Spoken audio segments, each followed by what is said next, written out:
What is discovery? My name is Carl Burkhead. I'm an attorney in Tulsa, Oklahoma, and I've been doing family and criminal law for about 7 years now. I want to help you make law easy and explain the discovery process in a civil setting, specifically in a divorce or custody situation. So discovery is a really broad term. It's basically how we gather evidence in the course of our case to help build our case to take it to trial. It's basically a giant fishing expedition in a lot of ways, because if there's things that we just don't have enough information about, or we need some documentation to back things up, or if we're demanding that the other side give us information to justify their claims, that's what we do in discovery. There's 3 types, and that's what I'm going to go over with today. The first type is interrogatories. These are meant to be very broad and open-ended questions. One that I use in just about every family case that I have is identify and describe each and every positive and negative parenting trait that is exhibited by both you and by the other side. You don't answer that in 1 or 2 questions. You don't just say, "Oh, I'm a great parent," and they stink. You have to. It causes you to really sit down and kind of reflect, like, okay, how am I a good parent? Well, this is how I do on disciplining, or maybe sometimes I let them stay up a little bit later than I should. Like, it really makes you sit down and think about, the good and bad things. And, same for the other side, it sometimes forces clients to sit down and be like, okay, well, they're really great about helping the kid with the homework, but my gosh, they can't ever make them brush their teeth. Like, it really is supposed to be thought-provoking, and a response to that has to be, by its very nature, very informative. A 1 or 2 word answer just doesn't cut it.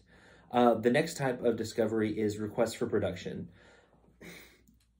The request is a very polite way of saying it. It's really a demand for production. You don't get to just say no. I mean, an attorney could object to a request for production for a few different reasons, but for the most part, courts are going to require them to comply. These are where you are required to turn over documents. One that I use a lot is, financial statements for the last 3 years, or, leases for the last 3 years. If you've got a case where someone's, hopping from one apartment to another, or if you've got something where the one party is completely going to social media and talking about the case, produce all of your text messages or all your social media posts that relate to this case for the last however many months. The last one is requests for admission. These are basically the opposite of interrogatories. Interrogatories are meant to be very broad and open-ended. RFAs are meant to be very closed-ended questions that can only be properly responded to by admitting to it or denying it. So here's a silly example.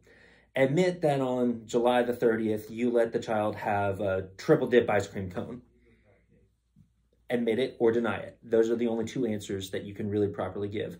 A lot of times people, if they do a denial, they'll give us a short statement for why they're denying it, or sometimes that, someone will want to try to admit, be like, admit, but here, let me explain why. You can do that, but really the only response is supposed to be admit it or deny it unless specifically requested otherwise. The great thing about these is that if they're not responded to within 30 days, the court treats it as though you admitted whatever the other side was trying to get you to admit. So you've got to get them answered in time.